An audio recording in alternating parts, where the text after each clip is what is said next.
ওহ! কি জানি বলছিলাম? পরকীয়ার গল্প না? পরকীয়ার গল্পটা কিন্তু ভীষণ মজার ছিল।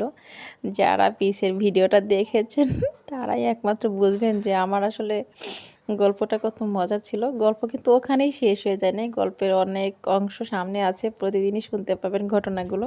যেহেতু আমার পাশের বাড়ি সেক্ষেত্রে প্রতিটা ঘন্টার খবরই আপনারা পেয়ে যাবেন। তো পরকীয়া করে নাকি সে বিদেশে যেয়ে ভালো করে এনজয় করতে পারে নাই। তো দেশে চলে আসছে। দেশে এসে স্বামীর কাছে সরি বলছে। আর স্বামী যান নাকি সবকিছু মেনে নিচ্ছে। তার মানে সরি বললে কি সবকিছু হয়ে গেল? সব সমাধান হয়ে গেল? তাহলে আমি যদি কোনো ভুল করে থাকি আমার নীলুফা নীলু চ্যানেলটাতে আমি সরি বলছি আমাকে চ্যানেলটা সে ফিরিয়ে দেন। আরে সরি বললেই সব সমস্যার সমাধান হয় না।